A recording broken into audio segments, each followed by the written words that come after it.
Hello students, आप सभी लोगों का स्वागत है मैग्नेट ब्रेन्स हिंदी मीडियम में, जो आपको प्रोवाइड करता है 7वीं से 12वीं कक्षा तक के सभी विषयों के कंप्लीट वीडियो कोर्स, और वो भी फ्री ऑफ कॉस्ट। और ऐसा नहीं कि भाई एक चैप्टर या दो चैप्टर आपको फ्री करवाएं और उसके बाद कह दिया जाए भाई इसका सब्सक्रिप्शन लो, कोई सा चार्ज पे करो तब जाके कंप्लीट वीडियोस मिलेगी। तो भाई ऐसा यहाँ कुछ नहीं है। यहाँ आपको मिलता है best quality content, complete content, और इसके लिए आपको किसी तरह का कोई भी चार्ज नहीं पे करना। भाई ये तो बहुत अच्छी बात। चलो इसी बात के साथ करते हैं आज के सेशन को स्टार्ट। तो आज हम पढ़ने वाले हैं बहुपद चैप्टर, जो कि कक्षा 10वीं का पार्ट 2 है, और इसमें हम देख रहे हैं इसके माइंड मैप को। यानी आज इस चैप्टर को एक मैपिंग के द्वारा पढ़ेंगे, जिससे ये सारे कॉन्सेप्ट हमारे दिमाग में बिल्कुल सामने आ जाए। ठीक है ना, एक पूरे चित्र के द्वारा, मैपिंग के द्वारा पढ़ लिया जाए तो भाई हर कॉन्सेप्ट को हम समझ पाएंगे कि इस चैप्टर में ये पॉइंट है, और ये इसमें से हमारा कुछ छूट तो नहीं गया। भाई कुछ छूट तो नहीं गया, कोई चीज़ हमें नहीं समझ में, कम समझ में तो नहीं आई है। भाई हर चीज़ें क्लियर है कि नहीं है, वो सारी चीज़ें आप यहाँ पर समझ में आ जाएगा। ठीक है आपको। अब भाई मैं आपको एक चीज़ बता दूं कि भाई इस सेशन को स्टार्ट करने से पहले हम देख लेते हैं अभी तक इस चैप्टर में हम पहले क्या क्या चीज़ें पढ़ चुके हैं। तो इसमें सबसे पहले हमने पढ़ा था इसके पूरे कॉन्सेप्ट को पढ़ा था, यानी इसके जितने भी रूल रेगुलेशन फॉर्मूले सबको पहले डिस्कस किया था। उसके बाद पूरे एनसीईआरटी के सॉल्यूशन को हम कवर कर चुके हैं। ओके, और उसके बाद भाई एमसीक्यूज यानी बहुविकल्पीय प्रश्न जो है उसकी भी सीरीज अवेलेबल है, यानी वो भी चीज़ें पढ़ा चुके हैं पूरे। उसके बाद बोर्ड के एग्जाम के पॉइंट ऑफ व्यू से आपके जो मोस्ट इंपॉर्टेंट क्वेश्चन हैं उसको भी हम डिस्कस कर चुके हैं। ओके, यानी उसकी भी पूरी सीरीज अवेलेबल है। और उसके बाद पूरे चैप्टर को फुल्ली रिवाइज करने के लिए एक वन शॉट रिवीजन भी अवेलेबल है। भाई इतनी सारी चीज़ें जब आपके पास है तो भाई उसको तो भाई पढ़ना बनता है। भाई जिसने उसको पढ़ लिया होगा वो तो भाई एक्सपर्ट बन चुका होगा। डन। नहीं तो भाई नहीं पढ़ा तो उसको एक बार देख लेना, वो चीज़ें बिल्कुल मजेदार हैं। और फाइनली उसके बाद भाई कहते हैं ना, उसको बिल्कुल क्रीम कर देना, उसको एकदम एक्सपर्ट लेवल पर लेके जाना, तो उसके लिए माइंड मैप है। यानी इस सेशन को बिल्कुल भी मिस मत करना, इसको आखिर तक देखना, एक सेकंड भी मिस नहीं करना है। ओके, और ये आपका बहुत ही बेहतरीन होने वाला है, जो कि आपको बिल्कुल चैप्टर आपके नजरों के सामने कर देगा। तो करें सेशन को स्टार्ट। तो भाई बिल्कुल करते हैं स्टार्ट और देखते हैं भाई क्या क्या चीजें हैं। तो यहां पर आते हैं सबसे पहला, जो कि चैप्टर का नाम है बहुपद। अब ये बहुपद क्या होता है? तो बहुपद बनता है बहुत सारे पदों से मिलकर जो होता है वो बहुपद बनता है। ठीक है, यानी कि कहा जाए जैसे कि मैंने एक कहा ax लिखा और प्लस में b, ये दो पद हो गए। ठीक है, दोनों पद आपस में मिलकर बहुपद बना दिए। भाई तीसरा पद भी तो आ सकता था, तो मैंने यहाँ पर c के साथ x का स्क्वायर कर दिया, d के साथ x का क्यूब कर दिया। ऐसे बहुत सारे पद बन सकते हैं। ठीक है, तो ये सारे बहुपद ही होंगे। ओके, तो ये क्या हो रहा है, बहुत सारे पद मिलकर जो बनता है उसे बहुपद कहा जाता है। डन, पहली बात तो ये समझ में आ गई भाई चैप्टर क्या था हमारा। उसके बाद भाई नेक्स्ट में आते हैं। तो यहां पर सबसे पहले हम इसमें पढ़ेंगे डिवीजन एल्गोरिथम, यानी कि बात की जो बहुपद होते हैं उनका विभाजन किस अनुसार होता है उसके बारे में हम यहां पर देखेंगे। ठीक है, मतलब पहली चीज तो ये है इस चैप्टर में। उसके बाद सेकंड की बात की जाए तो सेकंड में हम यहां पर देखेंगे, तो भाई सेकंड में हमारे पास है शून्य और बहुपद के गुणांक के बीच संबंध जो है, यानी शून्य और बहुपद के गुणांकों के बीच जो संबंध है वो चीज है। उसके बाद नेक्स्ट की बात करते हैं। तो भाई नेक्स्ट हमारे पास है भाई रेखा चित्र के रूप में बहुपद के शून्य जो है, मतलब रेखा चित्र यानी ग्राफ जब आप बनाओगे, जब आप ग्राफ बनाते हो तो ग्राफ के अंदर आप समझ पाओगे कि उसमें बहुपद के शून्य के कैसे ज्ञात करोगे, भाई वो चीज आएगा। उसके बाद नेक्स्ट की बात हम करते हैं। तो भाई नेक्स्ट हमारे पास आ गया, हमारे पास क्या, बहुपद की डिग्री आ गई है। ठीक है भाई, बहुपद की डिग्री क्या होती है उसके बारे में देखेंगे।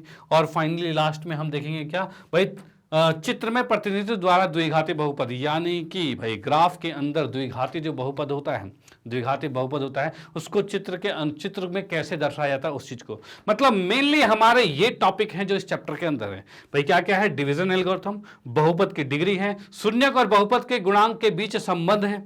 डन। और भाई रेखा चित्र के रूप में बहुपद के शून्यक है, ये चीज है। और भाई चित्र में प्रतिनिधित्व द्वारा द्विघाती बहुपद, अब ये चीजें हम डिस्कस करते हैं। देखो मैप तो समझ में आ गया आपके कि भाई हमारे चैप्टर में ये चीजें हैं, इनमें से कोई चीज मिस तो नहीं हुई है हमारी। चलो इसको थोड़ा सा और डिटेल में चलते हैं, उसमें देखते हैं भाई क्या क्या चीजें हैं यहाँ पे।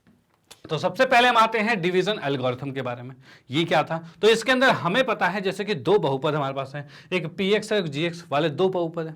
ठीक है भाई, अब इसमें कहा है gx 0 नहीं होना चाहिए। भाई gx 0 नहीं होना चाहिए, तो उस कंडीशन में इस px को हम इस अकॉर्डिंग लिख सकते हैं। अब ये कैसे लिख सकते हैं, तो भाई मैं आपको बताता हूं। जैसे कि मैंने लिखा यहां पर gx, ठीक है, और यहां लिखा px। तो जब हम इसको भाग करते हैं तो इसको किसी ना किसी से भाग करना होगा। क्वोशिएंट होता है, मतलब qx की बात करें, भागफल होता है, इससे गुना करेंगे तो भाई यहाँ पर कुछ आएगा और नीचे जो यहाँ पर कुछ भी आएगा, और उसका नीचे जो आता है वो शेषफल बचता है, यानी rx बचता है। भाई ये चीज होता है। यानी इस चीज को अगर मैं कहूँ ये हुआ क्या है, तो ये हुआ ये है कि px को हमने gx से भाग किया है। ठीक है, तब जाके ये हुआ। यानी इसको जब भाग करेंगे तो इसको लिख कह सकते हैं। तो लिखने के तौर पर लिखा जाए तो px बराबर क्या होगा, तो gx गुने में qx होगा, और प्लस में आर एक्स होगा। भाई ये चीजें आ गई हमारे पास। भाई पी एक्स बराबर जी एक्स गुने में क्यू एक्स आएगा। भाई ये जी एक्स गुने में क्यू एक्स आएगा और प्लस में आर एक्स हो गया, और यही चीज यहाँ पर अवेलेबल है। भाई ये चीज यहाँ पर अवेलेबल है जिसमें आर एक्स मैंने देखा शून्य है। अगर आर एक्स, देखो आर एक्स के बारे में क्या है, अगर ये पूरा पूरा कट गया तो ये शून्य हो जाएगा, और अगर नहीं कटा तो उस कंडीशन में इसकी घात जो होगी वो जी एक्स से तो कम ही होगी। वही यहां पर लिखा हुआ है, आर एक्स यहाँ पर या शून्य हो जाएगा यानी पूरा कट जाएगा, या फिर आर एक्स की जो डिग्री होगी वो क्या होगा, जी एक्स की डिग्री से कम होगा। डिग्री का से तात्पर्य है घात की बात करें तो वो क्या है, कम होगी। तो ये चीजें हमारे पास है। डन। ये आपका डिवीजन एल्गोरिथम था, कैसे कोई भी दो आपके बहुपद हैं उसको विभाजित करने पर कैसे तोड़कर उसे लिखा जा सकता है। Done, no problem. चलो भाई ये चीजें थी, इस पे हमने बहुत से क्वेश्चंस किए हैं, बट यहां पर हम इसके मैपिंग को देख रहे हैं, यानी अभी हमने देख लिया डिवीजन एल्गोरिथम क्या है। उसके बाद हम आते हैं नेक्स्ट पे। तो भाई यहां पर आता है नेक्स्ट बहुपद की डिग्री। भाई नेक्स्ट हमारे क्या है, बहुपद की डिग्री, और उसके अंदर क्या पॉइंट देख पा रहे हो आप, तो बहुपद में x की अधिकतम घात जो होती है, जो px बहुपद है उसमें जो x की अधिकतम घात होती है वो इसकी डिग्री कहलाती है।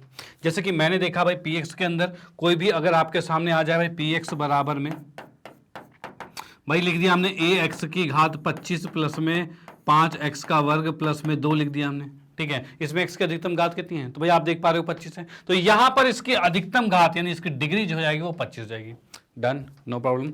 चलो भाई ठीक है, ये चीज हो गया हमारे पास। अब उसके बाद भाई इसमें प्रकार जो हमें पढ़ने हैं, क्या 25 तक पढ़ने हैं, तो नहीं, हमें जो पढ़ने हैं जो हमारे क्वेश्चंस में रिलेट करेंगे वो क्या है भाई, इसके प्रकार की बात करें, बहुपद कौन कौन से हैं, तो एक रैखिक बहुपद पढ़ेंगे, एक द्विघाती और एक घन बहुपद है। भाई ये देखा जाएगा रैखिक में क्या होता है, रैखिक में वह बहुपद होता है जिसके अंदर x की अधिकतम घात जो होती है वो 1 होती है। क्या आप देख पा रहे हो x की अधिकतम क्या घात कितनी है, 1 ही है, ठीक है। यहां पर द्विघाती बहुपद मतलब x की अधिकतम घात 2 होती है तो इसकी डिग्री 2 हो जाएगी, ठीक है। अगर घन की बात करें तो इसके x की अधिकतम घात देखो कितनी है, तो 3 है, तो इसकी 3 घात हो जाएगी यानी डिग्री 3 हो जाएगी। और यहां पर याद रखना रैखिक का जो सामान्य जो फॉर्म होता है इसका मतलब सामान्य तरीके से जो लिखा जाता है वो ax प्लस b लिखा जाता है, जिसमें a शून्य नहीं होना चाहिए। अगर a शून्य हो गया तो ये शून्य हो जाएगा, और ये पूरा शून्य हो गया तो x की घात 1 बचेगी कहां, तो बचेगी ही नहीं, ठीक है। तो भाई वो नहीं हो सकता। इसके अंदर भी ए स्क्वायर बी एक्स सी है, इसमें ए शून्य नहीं हो सकता। अगर ए शून्य हो गया तो एक्स स्क्वायर वाला पद जो है वो खत्म हो जाएगा, और एक्स स्क्वायर वाला पद खत्म हो गया यानी एक्स की घात 2 बची ही नहीं, फिर वो द्विघाती बहुपद बचेगा कहाँ, इसलिए ये शून्य नहीं होना चाहिए। वैसे घन की बात करें या फिर त्रिघाती बहुपद की बात करें, तो इसकी बात करें तो यहाँ पर ये इस तरीके से होगा। Done, no problem. चलो भाई, तो ये हमारे हो गए बहुपद के प्रकार हो गए, ठीक है, और उसके डिग्री के बारे में कंफर्म हो गया। ओके, अब आते हैं नेक्स्ट पे और देखते हैं आगे क्या है। तो आगे की हम बात करते हैं संबंध किसमें भाई, शून्य और बहुपद के गुणांक में। भाई हम देख पा रहे हैं शून्य और बहुपद के गुणांक में संबंध की बात करें, देखो कोई भी बहुपद, जैसे कि हम बात करें द्विघाती बहुपद और घन बहुपद, इन दोनों की बात करेंगे, ठीक है। द्विघाती बहुपद जैसे हम यहां देख पा रहे हैं तो ये ए बी सी, ये क्या है, ये द्विघाती बहुपद के गुणांक है। भाई ये क्या है, गुणांक है, ठीक है। और शून्य की बात करें तो शून्य क्या है, तो शून्य x का वह मान होता है जिस पर पूरा बहुपद शून्य हो जाता है, उसे बहुपद का शून्य कहते हैं, ठीक है। तो यहां हम देख रहे हैं अल्फा और बीटा बहुपद के शून्यक हैं। भाई अल्फा और बीटा बहुपद के शून्यक हैं, ठीक है, और ए बी सी इसके गुणांक है। इनका आपस में संबंध क्या होता है, और वो भी किस अकॉर्डिंग, तो भाई शून्यक का योग और शून्यक का गुणनफल, इन दोनों के अकॉर्डिंग। तो अगर हम बात करें शून्यक के योग की, यानी अल्फा और बीटा ये जो दो शून्यक थे, हमें पता है द्विघातीय बहुपद है तो इसके 2 ही शून्यक होंगे। घन बहुपद या फिर त्रिघातीय बहुपद है तो इसके 3 शून्यक होंगे। डन भाई, 3 होंगे। चलो अब भाई इसमें द्विघातीय में 2 है, घन में 3 है, त्रिघातीय में मतलब 3 है, तो इस कंडीशन में 2 में हमने अल्फा बीटा लिया और त्रिघातीय वाले में अल्फा बीटा गामा ये 3 ले लिए। ओके, अब इसमें कहा गया इन दोनों का योग, यानी कि शून्य का योग जो होता है वो क्या होता है, तो माइनस बी बटे में ए होता है, और भाई इनका गुणांक जो होता है, गुणनफल जो होता है अल्फा बीटा, जो कि सी बटे में होता है। डन, इस पर बहुत से क्वेश्चंस आते हैं और ये फॉर्मूले आपको पता होना चाहिए, इसके आधार पर करना है। डन, इसके आधार पर बहुत से क्वेश्चंस करवा रखे हैं, उनकी प्रैक्टिस जरूर कर लेना, क्योंकि भाई ये गणित विषय है और यहाँ प्रैक्टिस करना अनिवार्य है, ठीक है, और वो तुम्हें करना ही पड़ेगा। तो फिलहाल ये द्विघाती बहुपद मैंने बता दिया कि ये चीजें आपकी आनी है। उसके बाद घन यानी त्रिघाती बहुपद की बात किया तो इसमें 3 होंगे शून्यक, यानी अल्फा बीटा गामा 3 होंगे, और यहाँ पर इसके जो गुणांक हैं वो ए बी सी डी, भाई ये 4 आ गया, ठीक है। अब इसमें 3 तरह के रिलेशन बनते हैं, और वो कैसे, तो भाई शून्य का योग जो होता है मतलब अल्फा बीटा गामा तीनों का योग होगा, तो ये माइनस बी बटे में ए ही आएगा। Done, no problem. उसके बाद क्या है, एक बार में 2 लिए गए शून्यों के गुणनफल का योग, यानी कि अल्फा बीटा को गुणा किया, बीटा गामा को गुणा किया और गामा अल्फा को गुणा किया, इन तीनों को गुणा करके जोड़ा गया तो ये होता है सी बटे में ये आ जाएगा। Done, no problem. चलो ठीक है। उसके बाद क्या है भाई, शून्य का उत्पाद है, मतलब उत्पाद की बात की जाए या फिर कहा जाए गुणनफल की बात की जाए। तो इसमें हम बात करते हैं उत्पाद कहते हैं या गुणनफल कहते हैं, यानी तीनों को आपस में गुणा कर दिया गया। तो गुणा क्या, अल्फा बीटा गामा तीनों को आपस में गुणा किया, और गुणा का रिलेशन क्या होता है, तो वह माइनस डी बटे में ए होता है, ये याद रखना, ठीक है। ये इस फॉर्मेट में भी कुछ क्वेश्चंस बन जाते हैं, तो ये भी आपको आना चाहिए। ओके, तो ये दो हैं आपके संबंध गुणांक और बहुपद, सॉरी शून्यक और गुणांक के बीच में है।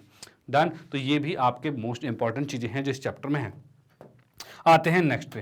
तो भाई अगले की बात की तो रेखांकन के रूप में बहुपद के शून्य, यानी कि भाई क्या है, ग्राफ के अकॉर्डिंग हम देखने वाले हैं कि शून्य किस प्रकार होंगे। तो आपको जब ग्राफ के अकॉर्डिंग क्वेश्चन आते हैं, भाई आपके एमसीक्यूज में क्वेश्चन बन जाते हैं, 1-2 नंबर में क्वेश्चन बन जाते हैं, ठीक है। आपको ग्राफ दिया रहेगा और ग्राफ में आप देख के बताओगे कि भाई कहां पर, मतलब ये देखोगे आप कि ये जो ग्राफ है वो एक्स को कितने जगह काट रहा है। तो आप यहां पर देखोगे एक्स को ये 2 जगह काट रहा है, 1 जगह और 2 जगह काट रहा है। यहां भी एक्स को 1 जगह और 2 जगह काट रहा है, यानी कि ये जिस बहुपद को दर्शा रहा है वो आपका 2 शून्य दर्शा रहा है, यानी वो द्विघाती बहुपद होगा, ठीक है भाई। 2 शून्य दर्शा रहा है यानी ये द्विघाती बहुपद होगा। उसके बाद यहां की बात करें, ग्राफ जो है वो एक्स को ठीक एक जगह काट रहा है, देखो एक ही जगह काट रहा है, ठीक है। यानी इसकी डिग्री जो होगी या फिर इसके शून्यक जो होंगे वो एक ही होगा, यानी शून्यों की संख्या यहां से आप देखोगे तो भाई शून्यों की संख्या 1 आएगी, यानी ये रैखिक वाला होगा। ओके, उसके बाद नेक्स्ट हम यहां देखते हैं ग्राफ को एक्स एक्स पर नहीं काट रहा, भाई टच ही नहीं कर रहा है, तो क्या इसके शून्यक होंगे, तो भाई नहीं होंगे। अब जब ये इसके शून्यक नहीं होंगे तो ये शून्य बहुपद होगा, यानी कि इसके शून्यों की संख्या जो होगी वो शून्य हो जाएगी, ठीक है। यानी इसे हम कह सकते हैं ये अचर बहुपद कह सकते हैं, ठीक है, यानी कांस्टेंट पॉलिनोमियल कहा जा सकता है, क्योंकि ये फिक्स होता है। यानी इसके अंदर आपका जो बहुपद है वो समझ लो सिर्फ 5 लिखा हुआ है, ठीक है, इस तरह का बहुपद हो गया। डन। तो ये आपका शून्य हो ही नहीं पाएगा। ओके, तो यहां पर ये हो गया, इस तरह का हो गया, या फिर इसको मैंने कर दिया x² प्लस में 5 हो गया, तो ये भी आपका शून्य नहीं हो पाएगा। डन। चलो भाई ठीक है, तो इस तरह के कोई भी बहुपद आपका है वो आपका उसके अंदर क्या है कि भाई शून्य, उसके जो शून्य जो वो शून्य आ रहे हैं, ठीक है। तो उस कंडीशन में भाई जब भी आपका बहुपद शून्य आ रहा है, यानी वो एक्स अक्ष को नहीं काट रहा होगा, भाई वो एक्स को नहीं काट रहा होगा। और ऐसी कंडीशन में आपके क्या हो सकते हैं भाई, आपका देखो क्या है, x² चला जाएगा, यानी ये तो द्विघाती बहुपद बन गया।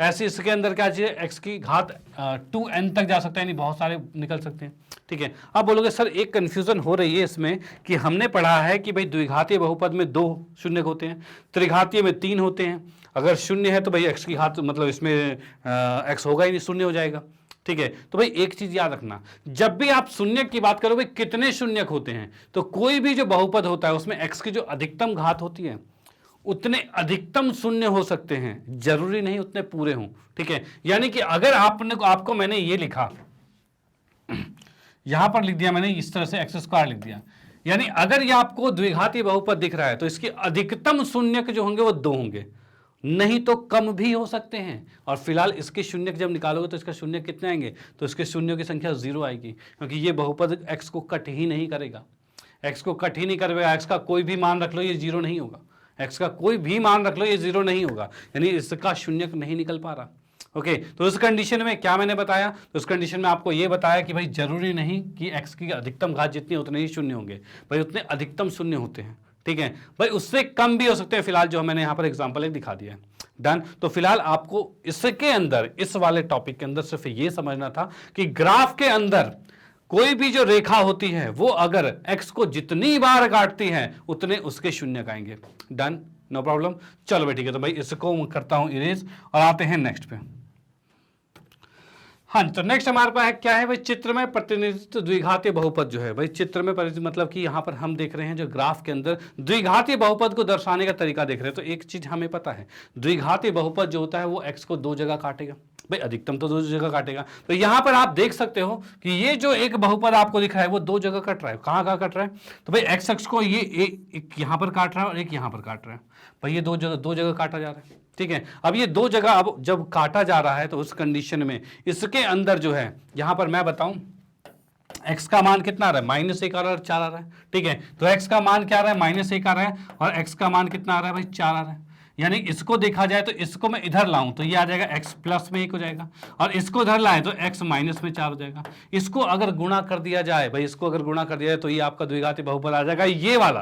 तो इसको मैं गुणा करता हूं तो ये कितना आ रहा है, x² आ रहा है, ठीक है भाई। x को -4 1 मतलब -3x हो जाएगा, और -4 हो जाएगा बराबर में कुछ नहीं, बस इतना ही लिख दो, ठीक है भाई। ये चीज आ गया, ये आपका द्विघातीय बहुपद आ गया जो इसको दर्शा रहा है, डन। और वो समझ में आ गया आपको कैसे करना है। तो यहां पर आपको देखना है एक्स के दोनों मान, उसको यहां पर इसके साथ लिखा, ठीक है, और उसके बाद उनको गुणा करके निकाला, ये आ गया आपके पास। ओके, और यही बहुपद के अंदर अगर मैं आप बराबर में शून्य लिख दोगे तो ये समीकरण बन जाएगा, याद रखना।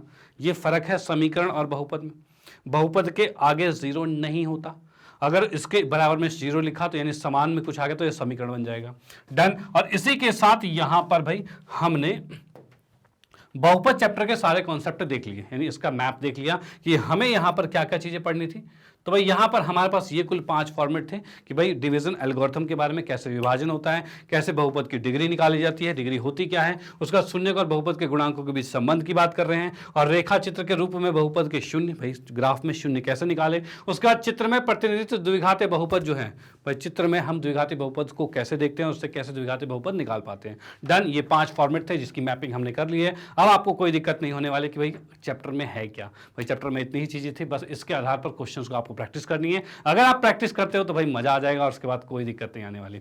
ओके, चलो भाई, तो इसी के साथ आज के सेशन को हम यहाँ पर समाप्त करते हैं और उसके बाद फाइनली आपको बताना चाहते हैं मैग्नेट ब्रेन के बारे में। तो जैसा कि आप लोगों को पता ही है भाई, मैग्नेट ब्रेन एक ऐसा प्लेटफॉर्म है जो आपको प्रोवाइड करता है केजी से लेकर 12th क्लास तक के सभी विषयों के कंप्लीट वीडियो कोर्स, और वो भी फ्री ऑफ कॉस्ट। ओके, और हिंदी मीडियम की बात की जाए तो 7वीं कक्षा से 12वीं कक्षा तक के सभी विषय वो भी अवेलेबल है। साथ ही साथ कॉम्पिटिटिव लेवल के एग्जाम जैसे एनटीएससी, ओलंपियाड, सीयूटी, इस तरह की प्रिपरेशन भी यहाँ पर करवाई जाती है, और स्पोकन इंग्लिश भी अवेलेबल है। और उसके साथ साथ यूपी बोर्ड और बिहार बोर्ड की क्लासेस भी चलती है, यानी कि भाई आपके जानकारी में, रिलेटिव में कोई भी यार दोस्त में हो जो इन कक्षाओं में पढ़ते हैं, उनको ये चीजें सजेस्ट कीजिए जिससे भाई वो भी इसका फायदा उठा पाए। भाई आप फायदा उठा रहे हो, उनको भी फायदा मिले तो बहुत अच्छी बात होगी।